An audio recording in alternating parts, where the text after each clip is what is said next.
Moral philosophy often benefits from concrete, quotidian examples that strip away abstraction and force us to confront the underlying principles at work. The following analysis uses a deceptively simple scenario, children playing baseball, to examine how we evaluate the morality of actions across several dimensions: foreseeability, probability, the weight of consequences, and the obligations that arise after harm occurs. As we will see, judging an act as moral or immoral is rarely a matter of the act alone. We are going to analyze moral responsibility by examining a particular act regarding baseball. Two children want to play baseball. They go to a field and notice that there are houses surrounding the area. There is no other accessible location for them to play, and this location is designated for baseball. They recognize that, given one of the children's exceptional batting abilities, there exists a risk that they could put a ball through a window. This is not their intention, but it is a foreseeable possible result of their action.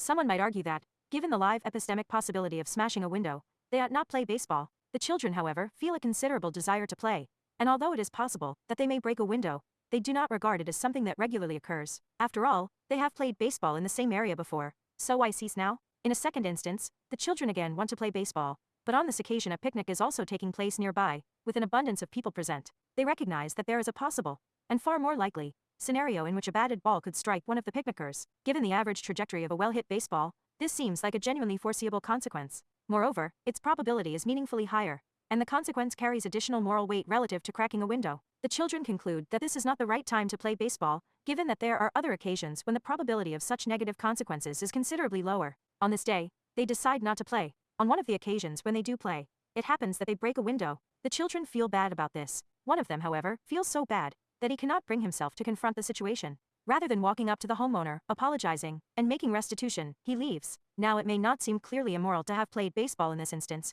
given the limited foreseeability of the broken window. What does appear morally problematic is the failure to acknowledge the harm and the absence of any restorative effort. In this case, the child has done something morally deficient, not through the act of playing baseball itself, but through this failure of restorative justice. This suggests that in a full account of moral evaluation, how one responds to the consequences of one's actions is itself a morally significant consideration. Consider another case. This time, the children play with a golden baseball. The same thing happens. The golden baseball, worth $10,000, goes through a window. Now the child reasons, the window was not worth $10,000, so whatever damage has been done is already compensated for by the ball itself. He concludes that the homeowner will be made whole, because the consequence of the action already carries embedded compensation. Some might object that this is insufficient. Just as a wealthy person cannot simply throw money at a situation and expect it to fully restore those affected, compensation, without acknowledgement, may fall short. If one came home to find a golden baseball in one's living room, one might well be pleased, but also confused, perhaps unsettled. Where did it come from? Is one expected to keep it? Is there some further obligation attached to it?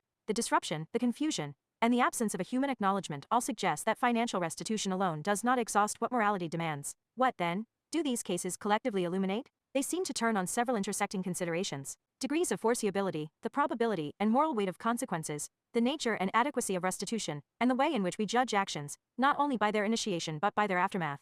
These questions extend beyond baseball. They bear, for instance, on contested moral debates, such as the ethics of abortion, where an action may carry consequences that are simultaneously good in some respects and wrong in others, and where the moral evaluation of the act may depend heavily on how one weighs foreseeability, intent, and the obligations that follow from the outcome. Restitution under risk of self-harm. Consider one final variation. The children again break a window. This time, however, the house is known to have an aggressive dog, one that has previously bitten or chased people who approach the property. The child who caused the damage knows this. He reasons that attempting to apologize or offer restitution would expose him to a non-trivial risk of being harmed. Given this, he concludes that restitution is not his responsibility after all. After all, he thinks, the homeowner chose to live next to a baseball field, and the danger posed by the dog makes approaching the house unreasonable. This case introduces a new moral tension. On the one hand, the child has caused harm and would ordinarily bear an obligation to acknowledge it and make things right. On the other hand, morality does not require individuals to incur serious personal risk in order to fulfill restorative duties. The presence of the dangerous dog changes the cost structure of restitution.